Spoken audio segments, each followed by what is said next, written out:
what happened with Jason is like, he had this nasty tumor, but it never changed who he was. And I feel so grateful for that. And I'm sure that he would too. We watched other people change, and that's so hard for them and so hard for their partner. And I feel really lucky that like he was himself up until the very end. We are GOLDIVY. Our mission is to empower you to own and unleash your truth. Stories of resiliency are gold, and ivy grows in hard places. Those hard places are what creates space for light to shine through. You decide what works for your daily life and how to transform our lessons into your gold. This is Ivy Unleashed, a GOLDIVY production.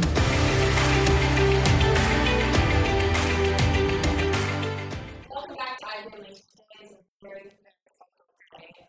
I know you don't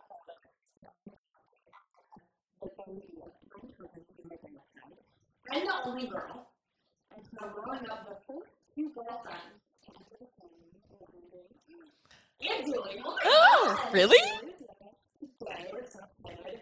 At the time, Julie was dancing for the University of Wisconsin Medicine, and she would take me upstairs at Christmas to my uncle. She did all these dances, and I thought, here's the first one. And fast forward to today,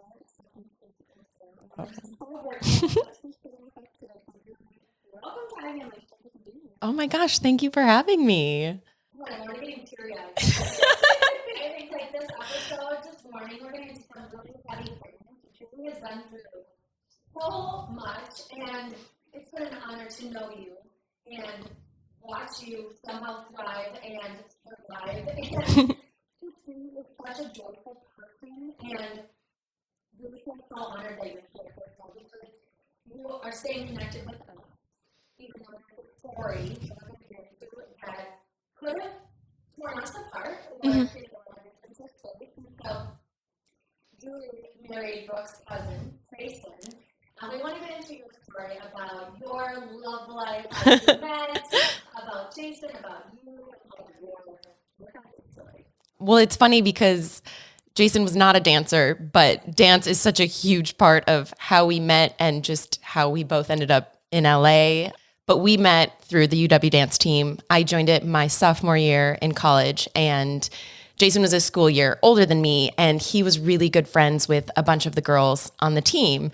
And so I met him originally through them. Like, we were out one night, and I just remember thinking like, oh, this guy's really cute. And then I was like, shut up, Julie, like blah, blah, blah, But then we would run into each other like out and about. And it was finally one night we were out with like all the dance moms who adored Jason and apparently also liked me.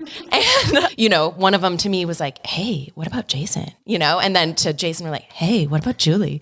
And the rest is history. So, but that's how we met, and we started dating in college.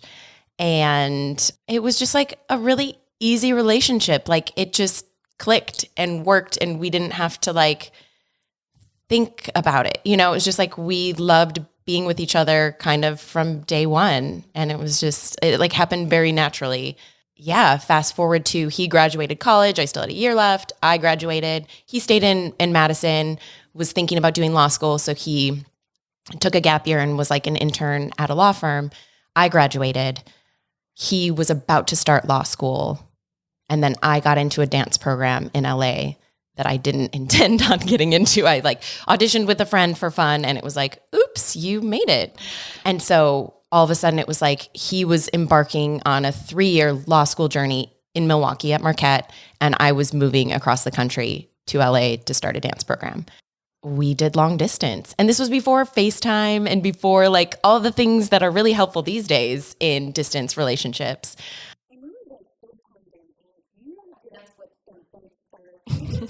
This is so embarrassing.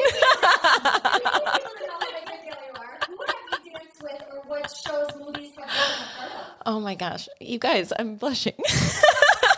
I do not excel at this part of my life. Well, we were just talking about this. So like my first job after this program that I was in was dancing with Rihanna at the MTV VMAs. But I've danced with a few artists. I've danced with Kelly Clarkson and Katy Perry and I think a few other people. But I mostly now work in like TV, film, and commercial. So I guess more recently, like I've done several episodes of the show Physical on Apple TV and a show called Welcome to Chippendales, which is super fun. I was in La La Land. And Ted too. I don't know. I've been in stuff. I get really uncomfortable talking about this. It's so nice, just like for your respect, like a Hollywood person, but it's a big deal to kind of trial for something and then you end up in movies and on stages with huge stars. Yeah, I mean, it was like such a lesson in just like trying things because I was like my friend's wingman, you know, and I just like went for fun to take class and then I ended up getting in this program that she didn't. But you guys know her. She's amazing. I'm gonna just like, she was my wedding photographer, Lexia Frank. She's fantastic. If anybody needs a photographer, she's like it. She's incredible. So like the world definitely worked out, you know, for both of us in the ways that it needed to. And she's actually still dancing and for enjoyment and whatever. I'm so inspired by her always. And grateful because she was the one that was like, just come with me. It'll be fun, you know? So I guess like the lesson out of that is like, just try things because you literally never know what's going to happen. And sometimes we are the people that like get in the way of ourselves the most, you know, like we cut ourselves from the gig before we even have the chance to audition for it.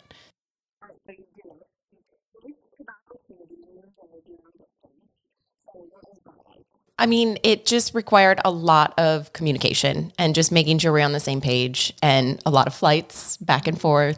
We were really lucky that the summer between his second and third year, he came out to LA and lived with me and my roommates. I think at that time with Jason in the apartment, there were 6 of us in a 3-bedroom. So it was a full house. Yeah. So we were just, you know, we had a good time, but it was great because it gave him an opportunity to become part of my world out there. Like everyone had heard about Jason and they would see him when he visited or whatever, but like to have him for that summer really like immersed him into the gang, you know?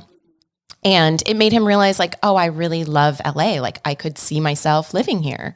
And it was just at that point in our relationship, like we needed that. Like we needed to be together. You know, it was just like getting really hard.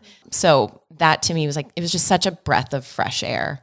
So yeah, so he finishes up law school, he graduates, he moves out to LA. This is now summer of 2010. And he's studying for the California bar exam, which is really hard. And he's starting to get like headaches and kind of dizzy. And we thought like, oh, you're really stressed and all of this. And then it's not going away. And so he saw a neurologist. So he was diagnosed with vertigo. It made sense, but it continued to get worse. And he didn't find out until November, the bar results, found out he passed, which is incredible to like, yeah, he's so smart. But things were getting worse and worse and worse. And finally, it was right after Christmas that year, like he fell and he called his neurologist and was like, I'm either going to the ER right now or I need you to get me in for an MRI. And so he got in for an MRI, came home, got a call from the neurologist saying, hey, they found a mass. You need to go to Cedars to the ER right now. They know you're coming. We're thinking you have a mass in your ear because vertigo is all about like the fluid in your ear and whatnot. So we're like, oh my God, you have like, what? I don't know. We did not. Anyways, go to the hospital, blah, blah, blah. The nurse is checking us into the room when we finally get back in the room. And she's like, so how long have you known about the brain tumor? And you're like, oh, okay. The mass is in the brain. And so that was just like, that catapulted us into a whole journey of, you know, surgeries, chemo, radiation, all of that stuff. So his tumor was in his cerebellum. It was the size of a lemon. It was originally diagnosed as an astrocytoma, which is like a grade like 3 or 4. Yeah, he immediately had 2 surgeries and then started chemo right away. He was in the ICU and then he was transferred to the regular hospital and then like a rehab, like an inpatient rehab. So he was in the hospital for a month.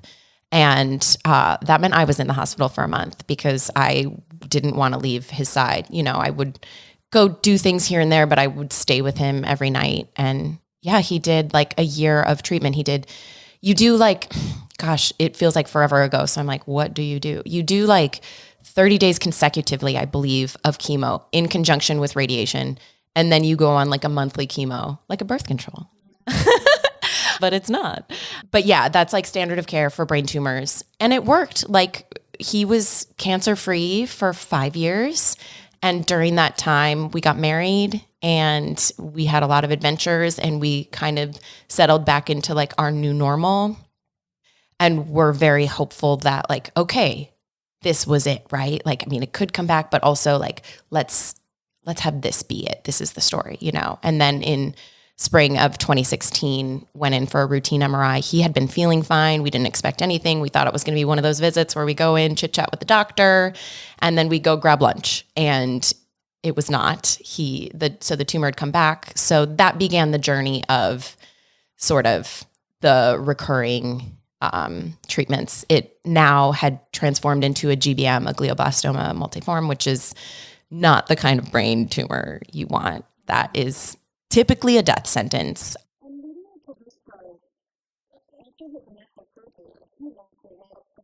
He did. Yeah. So it's like so again, it was on his cerebellum. So that controls a lot of your coordination. So he had to relearn to like walk, to speak. His voice and intonation were altered a lot. Yeah. Yes. Yes. Mm-hmm. Yeah. Yeah. He used to be like such a fast reader and it like really slowed him down because for a while he had to like train his eyes to work together again.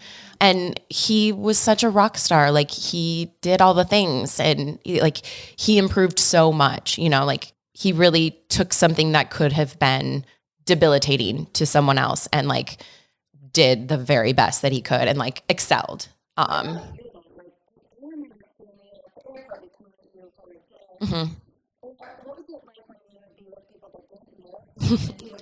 Yeah. It was interesting because like this was our normal. So like to us talking about brain cancer or whatever, like that was normal. And it is like dropping a bomb on other people. And sometimes you don't want to bring that up at a dinner party, you know, because then people look at you like, oh my God, or they feel bad or whatever. Now you're taking care of them. And, you know, but then also it felt like you're lying if you don't bring it up because it's also like, it's what's going on and like what we're dealing with. And that is why he speaks the way he does and whatnot. So it was always kind of like toeing this line of like, how much do I disclose and how do I say it? And like, you know, Jason and I both used humor a lot, you know, like we obviously were taking the situation very seriously. And I want to say like, anytime I'm laughing now, it's not because like, oh, so funny. It's just like that at a certain point, like that's like just how you deal with it, you know, for us at least.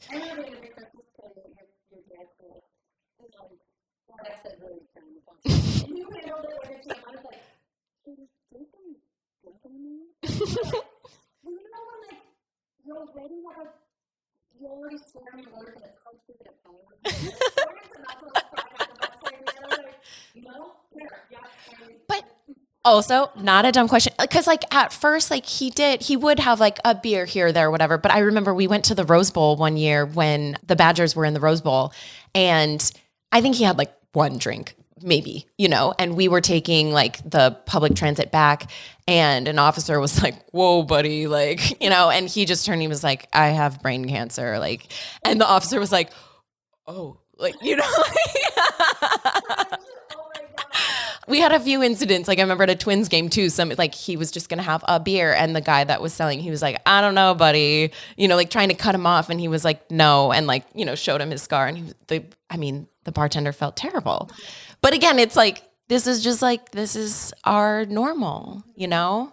So yeah, it did like, it altered what we could do, you know, like we couldn't go on long hikes or like, you know, we used to do like a lot more, you know, physical activity and we could do an altered version of that. You know, it was just something you always had to account for. Like, oh, we're going to the airport. There's gonna be a lot of walking. Like we have to get there earlier or like, yeah, you adjust. moving forward, are you still doing what I'm still did you have to like hit things or like do taking some material? I wish I had gotten a therapist much earlier. I finally, in I think it was February of 2020, started seeing a therapist. Now, granted, Jason and I found a really amazing cancer support group in LA, and they had a brain tumor specific group. And so it was really cool because patients and caregivers went together. And for a while, it was the whole 2 hours was everyone together. And then they started doing breakout groups. So like the first hour was patients and caregivers. And then the second one, they split off. So like patients could have their space and caregivers could have their space. And because brain tumors affect people in such different ways, sometimes like the caregiver would stay with the patient if they weren't verbal anymore or whatever. And that's a silver lining of what happened with Jason is like he had this nasty tumor, but it never changed who he was. And I feel so grateful for that. And I'm sure that he would too, because it's like we watched other people change, you know, and that's so hard for them and so hard for their partner. And I feel really lucky that like he was himself up until the very end. Like, sure, maybe he couldn't speak as well or move as well or whatever, but like those witty comments, like they still came out, you know, and like he was just always him. Like that never changed.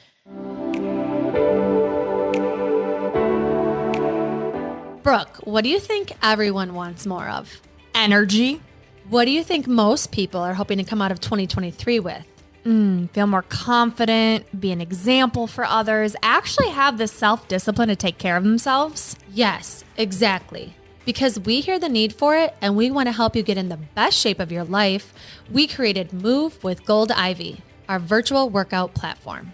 Our dream has been to create accessible, affordable, and effective workouts that you can do anytime, anywhere, designed to hold you accountable and get you the results you need. You can pick any workout you want at any time, but if you do want a plan that alternates muscle groups and leaves your body feeling energized and strong, we have a weekly plan that you can follow to take the guesswork out.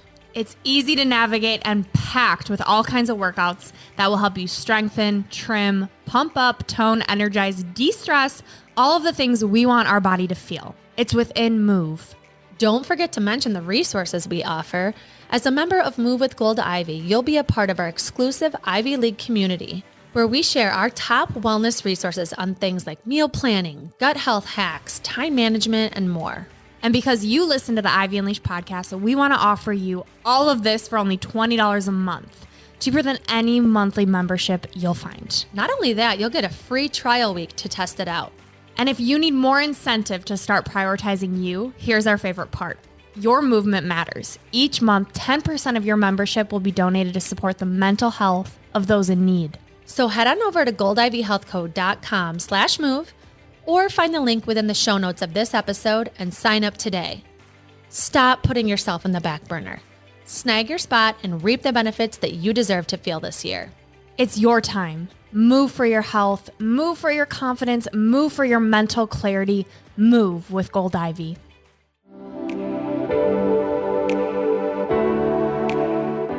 Today's episode is sponsored by BetterHelp. Every episode of Ivy Unleashed is dedicated to empowering you to take ownership of your health. And what it really comes down to is prioritizing your mental health.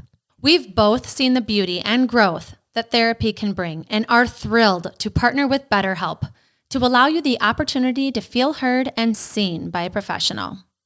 The National Alliance on Mental Health reports that 155 million people live in a designated mental health professional shortage area, and BetterHelp is working to close that gap. I've personally used BetterHelp and loved it because it was all online, making it super convenient. The biggest piece for me was how affordable it is. I was able to choose the therapist that met my needs. I came in with wanting to work on childhood trauma and anxiety, and it was unbelievable to see how many options I had with all the different backgrounds of therapists. With BetterHelp, you have access to a network of over 30,000 licensed and experienced therapists. Therapy is all about deepening your self-awareness. And sometimes we can't see our own patterns and behaviors until we talk them out and get an unbiased perspective. It's really nice to have someone who doesn't know you and has the professional background to help you thrive in your daily life. It has made the world of a difference with every relationship in my life, including the one with myself. To get started, all you have to do is fill out a brief questionnaire about your needs and preferences and choose your therapist out of the options they give you. You can talk to your therapist however you feel comfortable, whether it's via text, chat, phone, or video call. Also, you can switch therapists at no additional charge until you find the right fit for you. The best investment you can make is in yourself. Get 10% off your first month at betterhelp.com/goldivy. That's betterhelp.com/goldivy. Take the first step to inner peace and freedom today.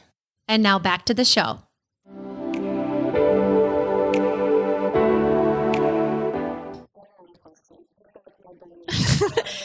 Give it to me. So, getting married to someone and setting vows is a commitment.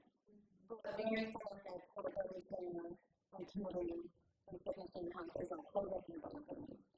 And I'd say, what is beautiful, and we so many others that was super important. But, like, the love was palpable. I can't even put words on it. Like, the chemistry and, like, you walk around and I just got on, like, we put it on together. Oh, like, knowing that you're keeping this loving.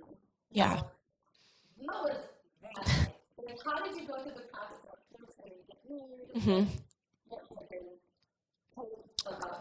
that? Yeah. How did everything go down? Well, we had been together for probably 7 years because we were just dating when he was diagnosed, and we were fine with that. Like, we weren't in any rush to do any, like, we knew what our commitment to each other was, and like, that was great. And we're like, we're just going to take this as it comes. And then when you get something like a diagnosis like that, it kind of made us be like, why aren't we married? Like, we love each other. Like, we want to be with each other. Like, it's silly we're not married. Also, when you're not married, it's really hard to call insurance companies. And that's a whole other part of like handling things when someone's sick.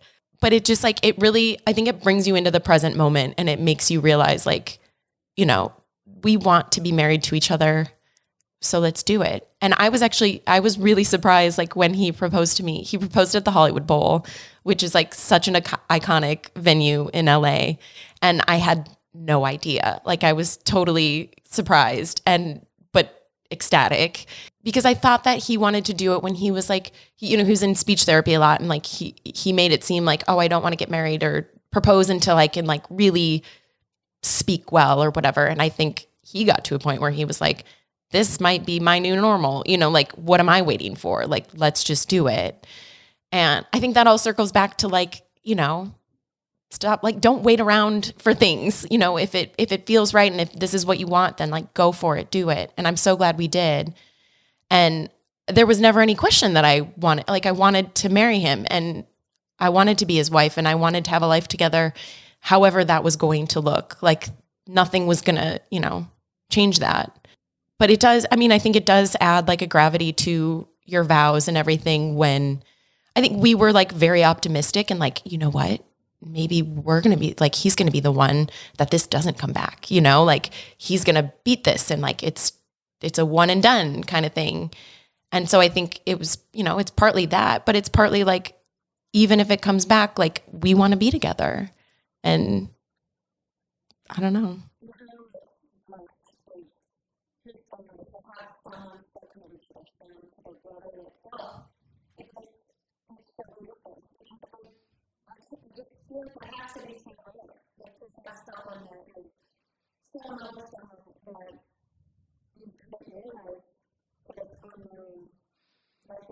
Mm-hmm.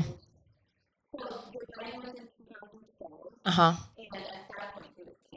Yeah. Then the first recurrence was in 2016, did a bunch of treatment, did a clinical trial, and I think that helped. His next recurrence wasn't for 2 years in 2018.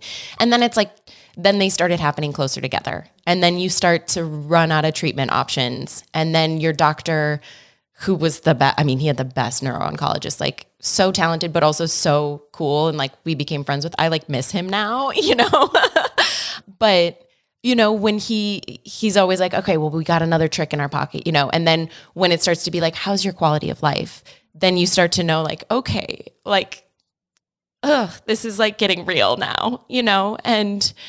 But he always wanted to keep fighting. And I think part of that was like, he did have a lot to live for. Like we had a great relationship, but like also he had a great life, you know, like he has an amazing family. You guys are a part of that, you know, like he had a great community of people. Like he was still finding joy in life. And so it gave him a reason to want to keep going. And I'm so grateful for that because, you know, you don't want your partner to stop fighting, even though there is a point where you have to just lay down and be like, all right, that's all I can do. And I did my best. And here we are now.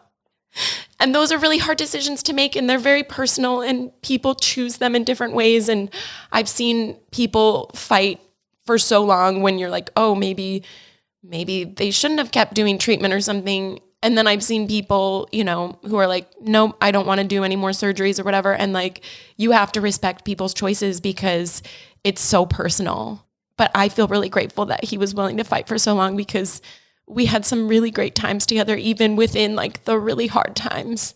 And I don't think we would have had those if he wasn't like so gung-ho about being like, I'm going to beat this or I'm going to do my best or like, why not me? Like, why can't I be the one that lives longer or whatever? And I think some of it was just like, you know, we were trying to just be blissfully ignorant and like, let's not think about that. Let's focus on the here and the now and like, oh, this coffee is really good. And like, should we get a treat? Like, so I don't know. Mm-hmm.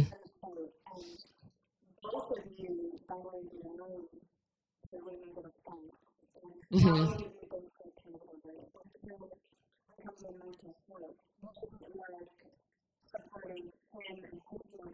Mm-hmm.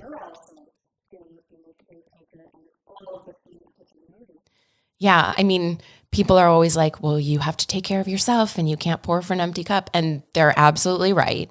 But it is so hard to prioritize yourself when you see somebody else that you love that like needs so much, you know?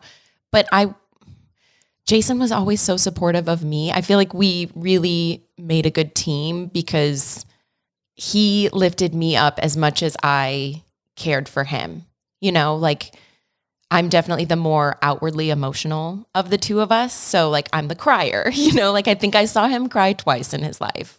Once when his grandpa died and once when we saw the movie Up. Yeah.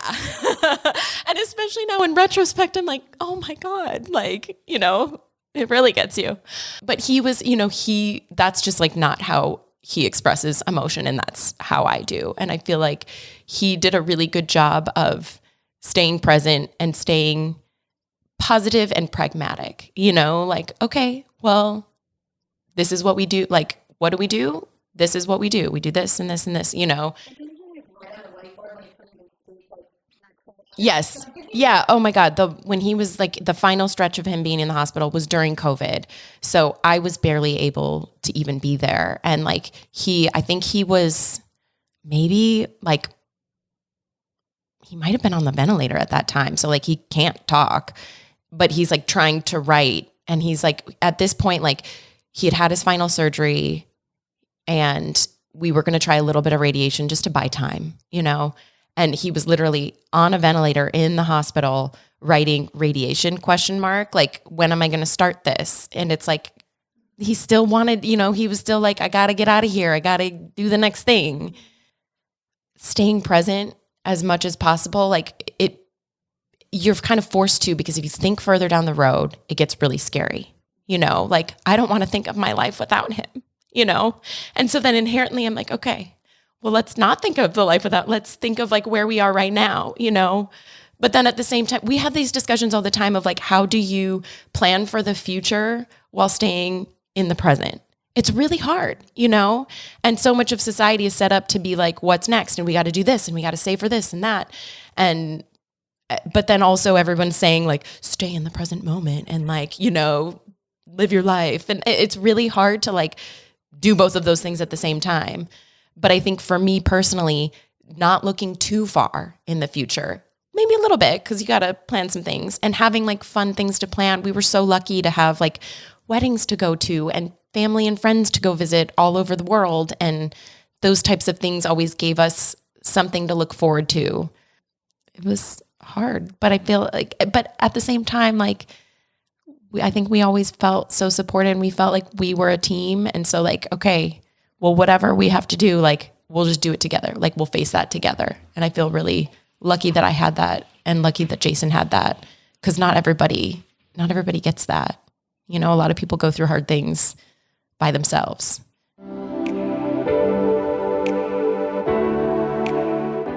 One of our most popular episodes was with Jessie Golden, the creator of our new favorite and life-changing skincare line, The Golden Secrets. You've probably seen us post about it because we take it everywhere with us, but we wanted to fill you in on exactly what we're using and the results we're seeing with this sustainable, fair trade, and cruelty-free skincare and wellness line. Jessie mentioned that the one thing she'd take to a deserted island is her Heal oil. So with her incredible looking skin, I jumped in and bought it right away. I'm using the Heal oil as a moisturizer at the end of my skincare routine, or if I'm in a rush and only use one product after cleansing, it's the Heal oil. I also use it right before my new gua sha routine. The Golden Secrets has a gua sha tool called the Sorceress Stone Gua Sha Beauty Tool. It's an ancient holistic facial massage tool that enhances your skincare routine by increasing blood flow, circulation, and nutrients to brighten the complexion and tone, and it lifts the facial muscles naturally. Jessie says, this is the one beauty tool, hands down, that has made the greatest impact on my skin. It has helped retrain the way the patterns of my face, muscles, and skin function. I'm already seeing more definition in my jawline and cheekbones, which is so exciting. Jessie provides tutorials on exactly how to use all of her tools and products. So as a person who's notorious for knowing nothing about skincare, The Golden Secrets has been my favorite discovery. And for me, I've spent years getting back my health, and because of that, I take what I put in and on my body very serious. I can say without a doubt that the Golden Secrets is the only skincare products I will use in the future.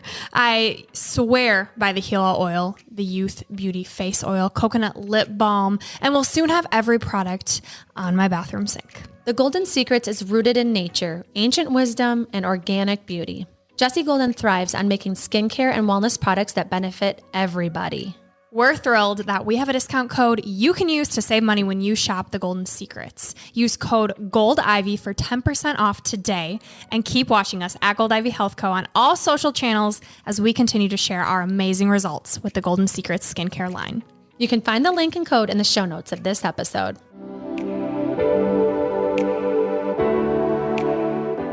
If you struggle with digestion, energy, bloat, acne, mood, fatigue, listen up. I spent 4 years, 50 plus doctors, and tens of thousands of dollars to heal my gut so you don't have to. I've created the what to do guide I wish I had before spending years navigating the overwhelming amount of information and conflicting doctors' opinions out in the gut health world. My help, I can't figure out what's wrong with me, the How to Heal Your Gut Starter Kit is now available, and the response to it online has been incredible. On top of what I wish I would have known, I also wish this information would have been easily accessible for me. Because of that, it's available to you on the shop page of our website for only $9.99. Included in my guide is what helped me and countless others heal their gut, along with chronic fatigue, acne, hormone imbalances, and so much more. You'll learn what foods to stay away from, what foods to eat, a 4-week gut healing eating plan, lifestyle tools to aid your healing process, and 2 of my go-to favorite recipes. So head over to our shop page on our website, goldivyhealthco.com, and remember, happy gut, happy life. You can heal. Let me help you. And now back to the show.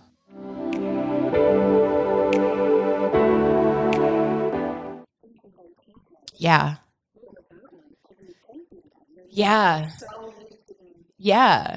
It was really hard for a while. Like, I really struggled with like, what ifs, like, what if I could have just been there to like advocate for him or whatever? Like, would things have been different? And in truth, no. I mean, sure, maybe here or there, little changes, but like the outcome was going to be the outcome.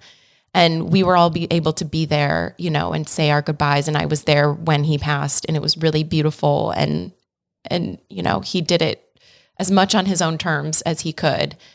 But COVID, it isolated all of us, and it made it kind of made it harder to grieve in a sense, because you couldn't like be with people, but then it gave you space to grieve. And like, especially for me, like working in the entertainment industry, like that was very much shut down at the beginning of COVID. And so it gives you all this time, but then at the same time, I didn't have the distraction of work. So that's hard. But then I also didn't have the stress of like hustling and like, oh, I have to do these auditions, or like, am I going to get this job or whatever? And it just sort of like gave me this space that I think that I really needed. I can be really busy. Like I'm really good at filling my time and seeing people and doing things and hustling and whatever. And that's great. But then it doesn't always allow you to like slow down and process. And I was able to kind of like give myself a little more grace, I think, because I just had this time where I could deal with it. Divine timing, meant to be, like you feel like stars align to your grieving and for Jason to pass. Kind of. I mean, I didn't want him to die. You know what I mean? It's like we're doing everything so it wouldn't happen. But then when I think about the timing of it all, it did play out in a really interesting way. And part of me is like, was that part of the divine timing of it all? I don't know, but it certainly gave like the space to grieve, and I was able to like just slow down, and get outside a lot. Like I did a lot of walks. I think we all took a lot of walks during COVID, but just like, yeah, just slowing down and processing. I did a road trip up the coast of California, and that was like really healing for me to just get out into nature and hike. And I'd never done a solo trip like that. And it was really, I took Jason's ashes with me and scattered them places. And, I was able to do that because there was time, and I don't know if during like a regular season of life, I would have given myself that. I hope that I could have given myself that, because it was very healing. But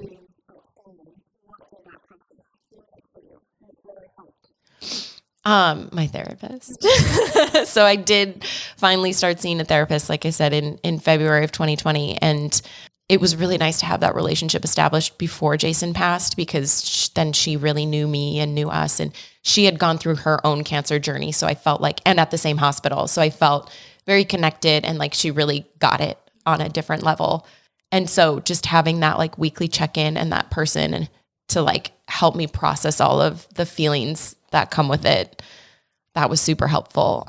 I'm a dancer, and so like movement and expression like are really important for me. And even though dance studios weren't open, there were certain teachers doing like Zoom classes, and there's a few teachers that like really like did a great job like facilitating a class via Zoom. And so just to be able to like move my body and express, and like we hold so much in our bodies, and like not everyone's a dancer, not everyone's going to go take a dance class, but I do think that movement is so important, however that manifests like for you. Although I would recommend everyone just like getting up and like ecstatic dancing, moving your body around, like put on a song that you like and just like turn off the lights and do whatever happens. What's that like right after Jason's like acceptance?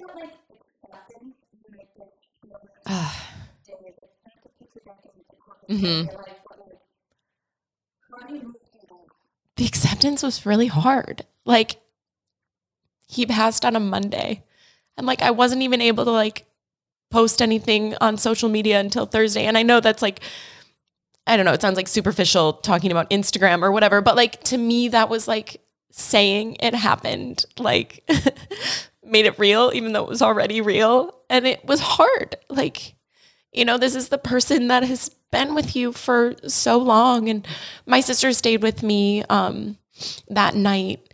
And I remember waking up the next morning and I like heard her open my bedroom door, and like for a split second, like I thought it was going to be him. And then thank God it was someone else that I love. But it's like, it's so hard to wrap your brain around someone not being there. And I was there when it happened. And you know, everyone has different beliefs about like what happens to us when we die or whatever, but I'm still figuring out what mine are. But there is definitely something to be said about the soul, because the body looks different when the soul is not in it anymore. You know, it's just like, you can just tell without even, you know, but it's like, I knew he was gone, but you're adjusting all of your normal things to like that person not being there. And it's really weird and it's hard. And I did a lot of crying.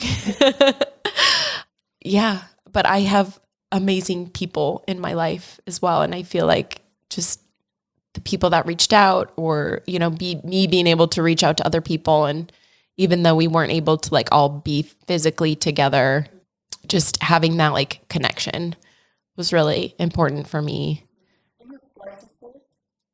Yes, I do. I have 4 sisters, all girls. Mm-hmm.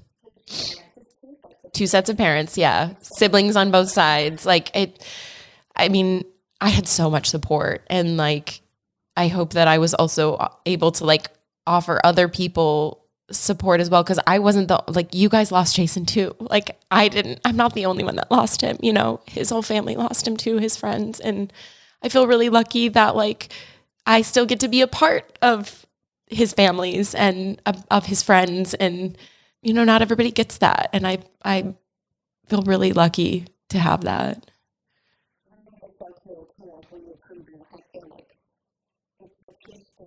Yeah.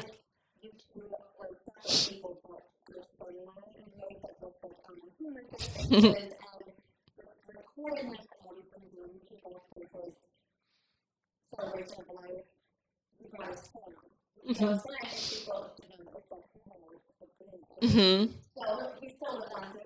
Yes.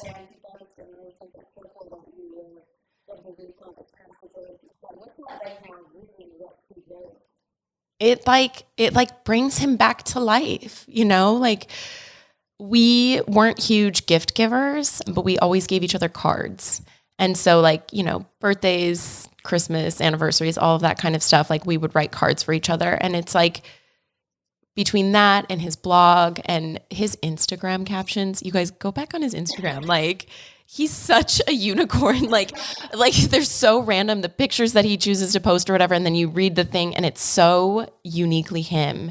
And I'm so grateful to have like all those pieces of writing, because it like, I can hear him saying the words, you know, and they're just like so specific to him. Like no one has a voice like that. So it's like, it's really special to have those things and to have them like, you know, his blog is called smorgasbord.com. Check it out. But like, it's really special to like have a place where other people can still go back. Like I know his sister will, you know, post or, you know, repost parts of his blog here and there. And like, I know other people go to it just to like have a piece of him. And I think that's like such a gift that he gave us. Yeah.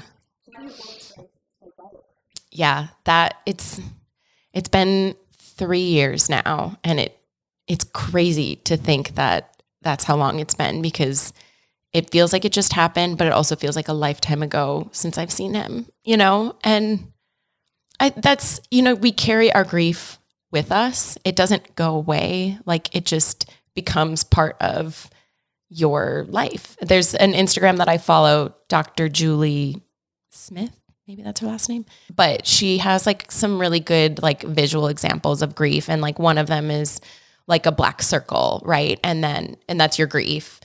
And it doesn't go away, but as you continue to live your life, you start painting some color around there, you know? And so like, as it zooms out, you have all these rings of color around this like black circle.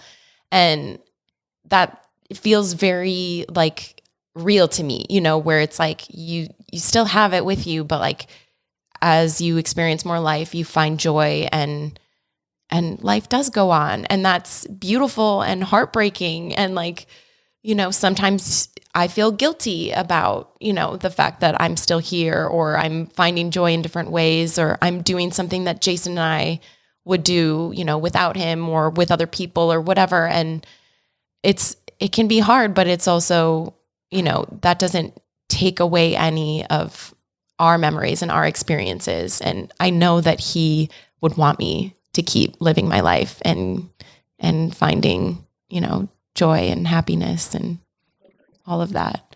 But it's kind of like mental gymnastics sometimes of like, I can be sad that he is not here. And I can also be, happy that I can go do this thing that I wouldn't have been able to do if he was here. And like, at first I felt a lot of guilt about that. When I did that road trip and I'm doing these crazy hikes and stuff, I'm like, oh my God, this is so beautiful. And then I'm like, well, I could never have done this with Jason, but it's also like, but now I do get to do this, and he would want me to do this and experience all the things. So I've just been trying to not be hard on myself or judgmental of myself or of my emotions, or when I feel really sad about something or when I don't, because I think you're going to feel all the things, and the more we can kind of like get rid of our own self-judgment, the better.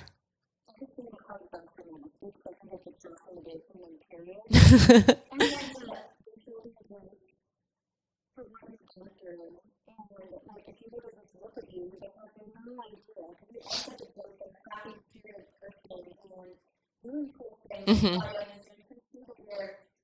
Volunteering and you're doing this beautiful way, and just like, I just think more that more people follow Absolutely. Absolutely. I lost my mom unexpectedly in January of 2022. 2022. Oh my God. It was like a freak accident. I got a call in the middle of the night that my mom was dead, and it like so unexpected. And the next morning I'm on a flight back to Minneapolis, and I was sitting in the airport, and I remember calling Jason's parents actually, because I wanted to tell them over the phone. And I'm sitting there in the airport crying, talking to them on the phone, and just looking around at all these people traveling. And like, we go to the airport so often for a vacation or a work trip or whatever, and you forget all of the reasons people travel, and you just look around there and it's like, nobody knows why I'm getting on a flight right now. And I think if we can take that perspective with us out into our lives in general, that would be a good thing, because it does give us more grace for other people, because we don't know the baggage people are carrying with them. And someone can look like the most perfectly put together, joyful person, and they have, this darkness or something happen, or we don't know. And so I think giving us a chance to have empathy for other people and to not like assume certain things about people is really helpful.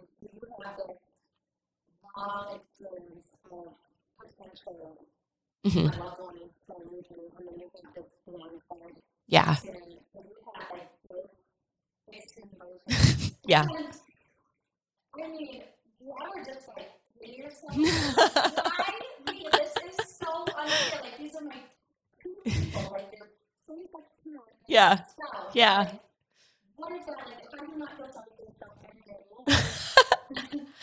I don't know. I don't. I mean, I don't know, because I had such a gift with Jason. Like, I feel like the love that we have is it's special, and not everybody gets that. And I feel so lucky to have had that. And if this is the way that our story played out, so be it, because I would never want to not have that, And then with my mom, I just feel so grateful to like, I had a really strong relationship with her. Like, sure, we had our moments of, tension or whatever, as every daughter has with their mother. But overall, I feel so lucky to have had like a really good relationship with my mom, where when something happens out of the blue, I'm not sitting here being like, why didn't I do this or that? Like, I did go back, because like the last conversation I had with her on the phone, I was crabby and I was like short with her.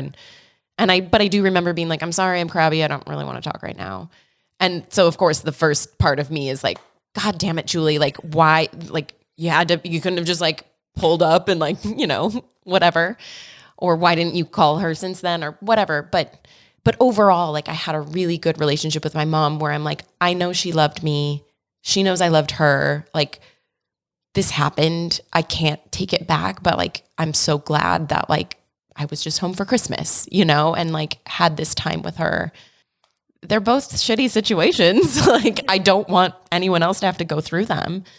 But at the same time, like they've really highlighted like beauty in my life, you know, and like areas of my life that I can have gratitude for and think about like, okay, so I still have my dad right now, right? And like, how can I maximize the time with him and how can I not take that for granted? Like, sure, he's like healthy and vibrant, but like, you know, he's getting older too. And so I want to maximize time.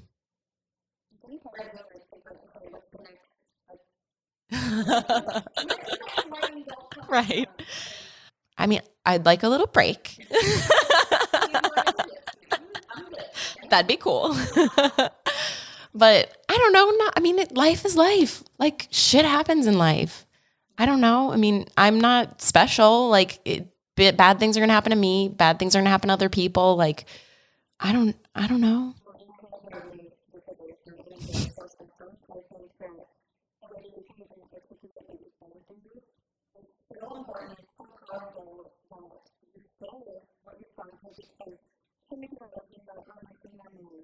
Mm-hmm.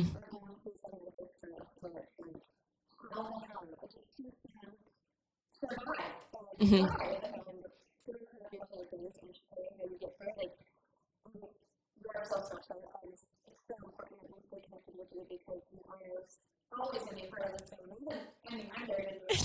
Oh, you're part of the family.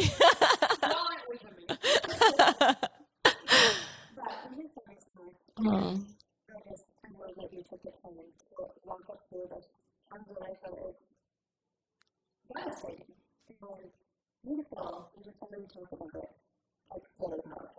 Thank you. You guys are the best.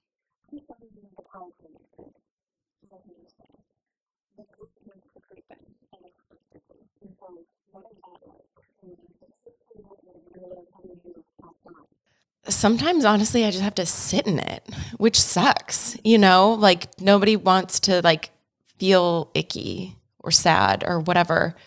But I feel like I've hit some very low points where, and I've been able to come out of them. So it's given me this perspective of like, okay, when I get in this ick, like I know it's not permanent.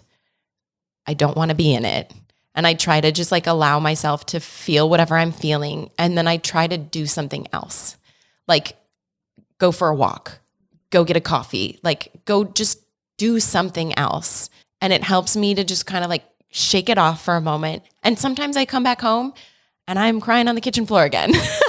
But at least for however long, I took a little field trip. I changed my environment. Like I just tried to like do something else. And reaching out to other people helps me too. Like I'm a very social person. And so for me, that works. And I have people that I feel really safe talking to where I can be vulnerable and I don't have to like put on a happy face or whatever. I can just, I can cry and I can say the things I want to say and not be judged. But it's been important for me to find the balance between like working through it on my own and then going for my security blanket. And I found that like, for me, it's helpful to like allow myself to feel it, maybe journal or like write out my feelings or do whatever, scream into a pillow. Like I've done all the things, but it's helpful for me to just like make a choice to do something, an activity, like do something else. That, I don't know if that helps. Hey, one shout out to COVID, like going for a walk with like a hat and a mask on, you are incognito. So like no one knows when you're crying. You can still do that, folks. Or just cry in public because, hey, it's okay to cry. That was like a little quote that Jason would always say because I cry a lot. And there's like this children's song and he remembered it from like his childhood. And it's like, it's all right to cry. Like crying takes the sadness out of you. It's all right to cry. It might make you feel better. It's just like, yeah, it's okay, people. Yeah. I cry when I'm happy too, though. I'm like watching a show and it's like a happy scene. I'm like, oh my God, it's so beautiful. Yeah. Yes. Yeah. I'm like, does that like exfoliate my face? Like,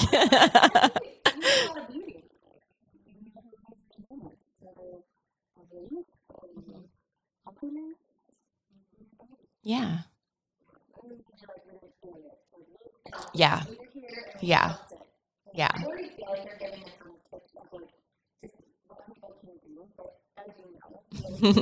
Yes. Yeah. I mean, I touched on it earlier and like, I think movement is so helpful. So like whether that means taking a walk or dancing or doing a workout class or just doing like some kind of like physical movement, for me, it just like, it gets stuff out. Like it just like energy gets stuck in our bodies and it just like helps you release something. So I think that for me has been really important. Connecting with other people, like whether it's like a friend or a family member, someone you trust, or it's through a support group, or, you know, even some people are more like introverts, like listening to a podcast or something where you feel like you're being seen and connected. Like for me, like finding connection with others has been incredibly helpful to just not feel alone. Like I said before, like I'm not the only one that lost Jason. Like so many people lost him. Like I lost him in my daily life, but like other people, you know, his parents raised him. Like they've been there since he was a little baby. Like you guys have known him. Well, you, Brooke, have known him longer than I have. But so, you know, just reaching out to those people and like sharing stories and like staying connected with like Jason's spirit, like that really helps me like make, you know, just bring him back to life. And I think my third thing is just like finding gratitude, even just in the little things. And it doesn't mean like toxic positivity or anything like that, because that's real, but also like find a good thing that came out of something, or like go for a walk and admire that flower on the side of the road, or like go, you know, get a good coffee and a pastry, or, you know, like some little thing that can bring you joy and that you can like be grateful for, or a memory of a person, or, you know, like I wouldn't wish like Jason's diagnosis on anyone, but like it made us very aware of the time we had together. And like, it made me clock little moments with him, you know, like we used to drive down the 405 to get to and from our brain tumor support group. And there, when you like go over the hill and you get into the valley from the 405 at night, like it's kind of beautiful, like just all the lights that, you know, and I just like, I have these memories of like grabbing his hand, you know, and just like holding his hand as we're like going over the hill with all the lights. And like, it's such a simple, mundane moment, but like, I'm so grateful for that. And I'm grateful that I clocked that while it was happening, because I knew that like, you know, how many times am I going to get this? And there's going to be a moment where I'm not going to get this. So I'm going to sit here and hold his hand and just like appreciate that. So clock the little moments. Me too. I get so happy seeing you guys. Grateful Jason has awesome family. Like he could have sucky family. He has great family.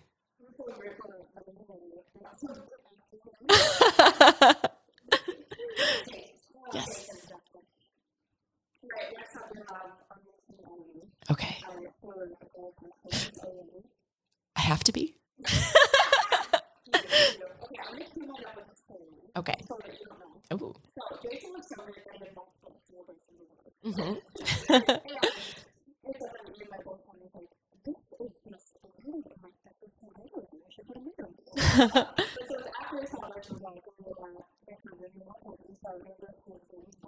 Mm-hmm.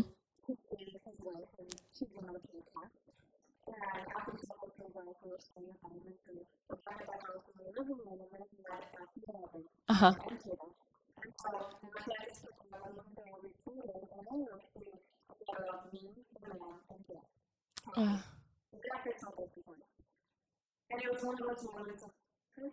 Mhm.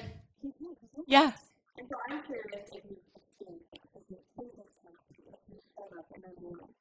Yeah, I mean, I feel like he shows up in my head in so many moments, you know, where like I'll be doing something and I can like hear what he would say to react to that. Or, you know, there's been like little things like this stone that it's like a, like a crystal or whatever. And he kept it with him like throughout the hospital. And then I kept it with me after he passed.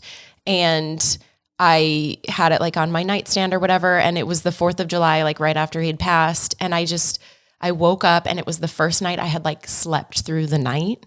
And I just like woke up and the sun was coming through my bedroom and I like rolled over and that little stone was just like sitting right next to me.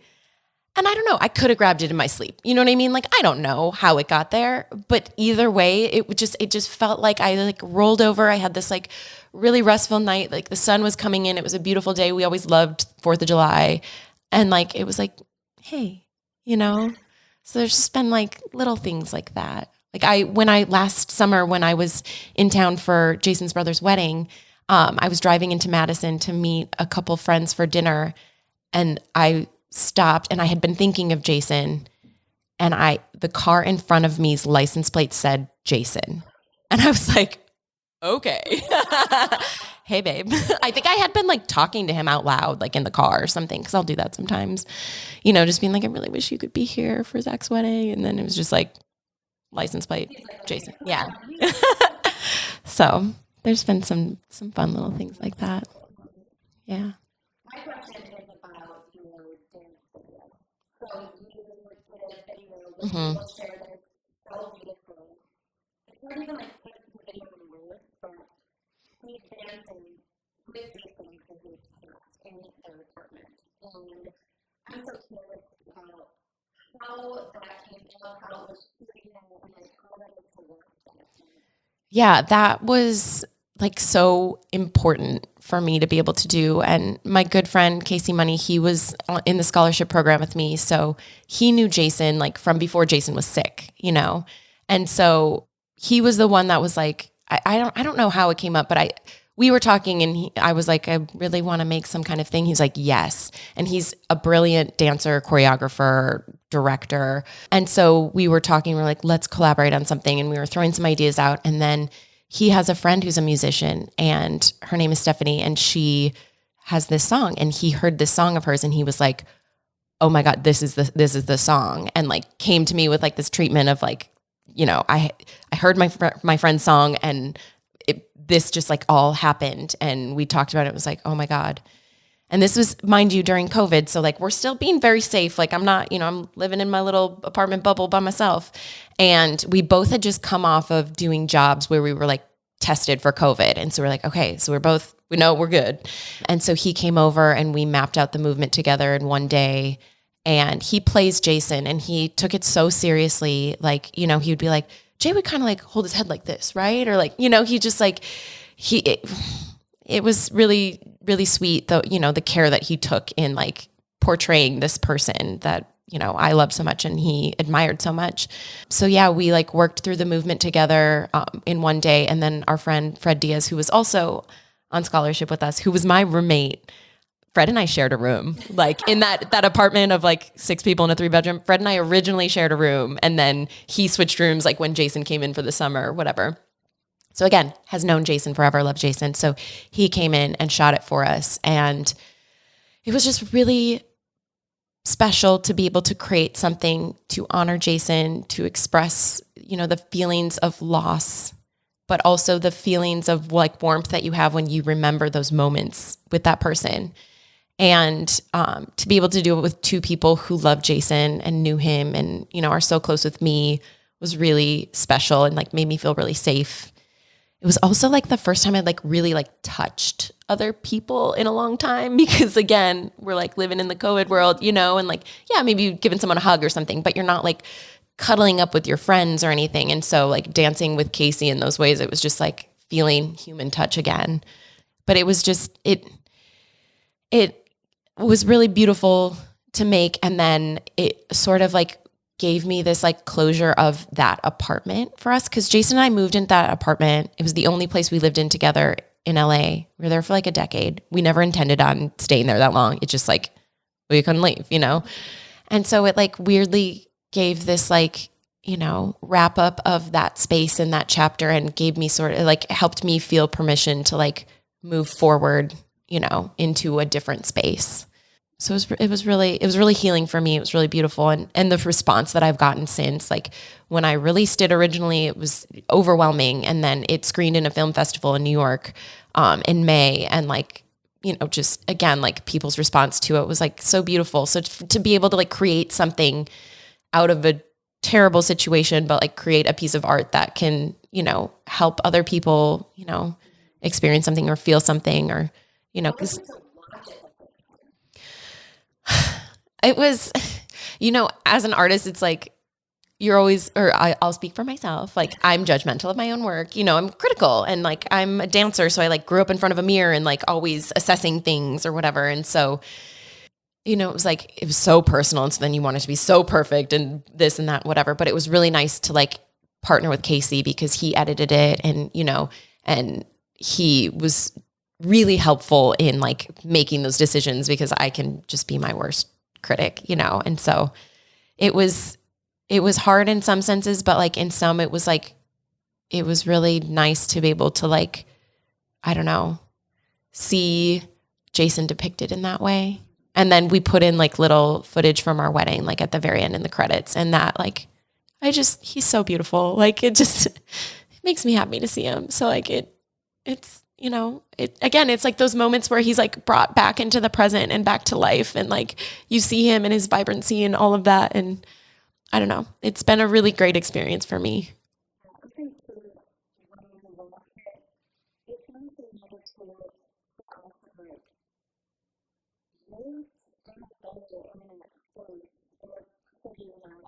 Mm-hmm. Mm-hmm.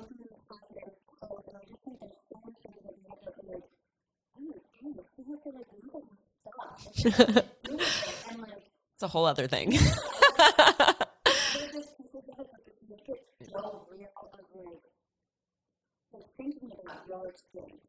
Yeah.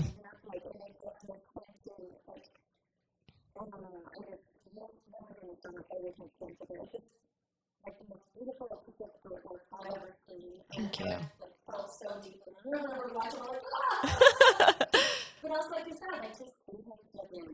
Yeah.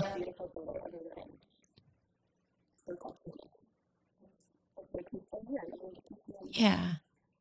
Yeah. I like keeping him alive. Thanks.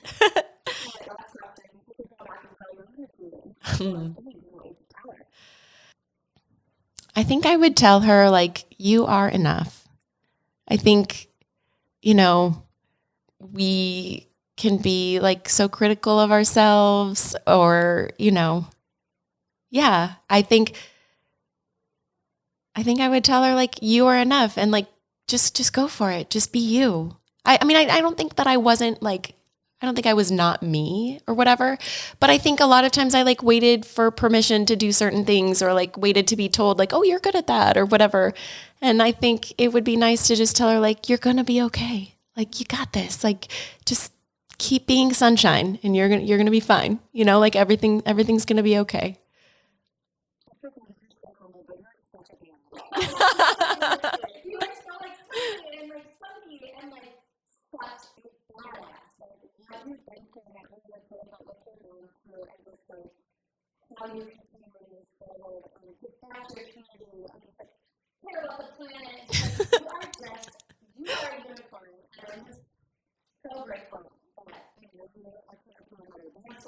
Oh, hell yeah.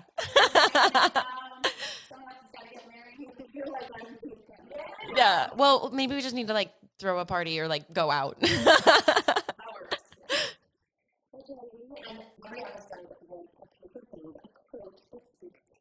All right. Well, I am going to pull one from Jason. And he would always say, I'm not sure of anything. Like, I would question, you know, I'd be like, well, are you sure? And he'd be like, I'm not sure of anything. And it would drive me nuts sometimes. Like, we even got in an argument one time because I was trying to test him and be like, well, are you sure that you will love me forever? Because we took a vow or whatever. And he was like, well, I'm not sure of anything. Like, I think that I will. And I was getting so mad at him. But something that I love about that quote is just like so Jason. If anybody that knows him, it's just like, okay, Jason, But B, I think it allows space for possibility. And I think that is so important. I think we have an idea of how we think our life is going to go or a certain thing or whatever, and we're so sure of it. But like, if we can just allow ourselves to just not be sure of anything, it like opens up all these different doors to different opportunities that like maybe we never would have even thought of. And I think just in terms of like him and his like fight through his cancer journey, like he could have taken what happened to him and be like, well, this is what typically, I'm pretty sure this is going to be but to just be like, I'm not sure of anything. So why not? Like, why couldn't this happen? So I'm going to end with, I'm not sure of anything, and just allow for possibility.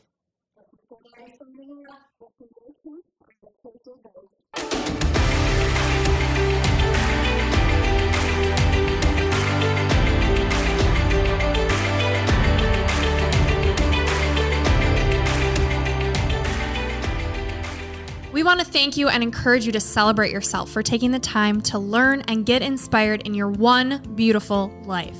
And if this podcast means something to you, it would mean so much to us if you'd be willing to take 30 seconds to help support our mission to keep bringing you inspiring stories and guests. First, following the podcast is important because it helps you never miss an episode. To do this, just go to the Ivy Unleashed podcast show page on Apple Podcasts, Spotify, or wherever you listen to podcasts. And then just tap the plus sign in the upper right-hand corner or click on follow. While you're there, if you'd be so kind to give us a 5-star rating and review and share your favorite episode with a friend, we'd be so grateful for your support. We are thrilled you're here and are so happy that you're taking time to prioritize your wellness, self-discovery, and growth with us. The Ivy Unleashed podcast is produced in partnership with J. Gray Podcast Production.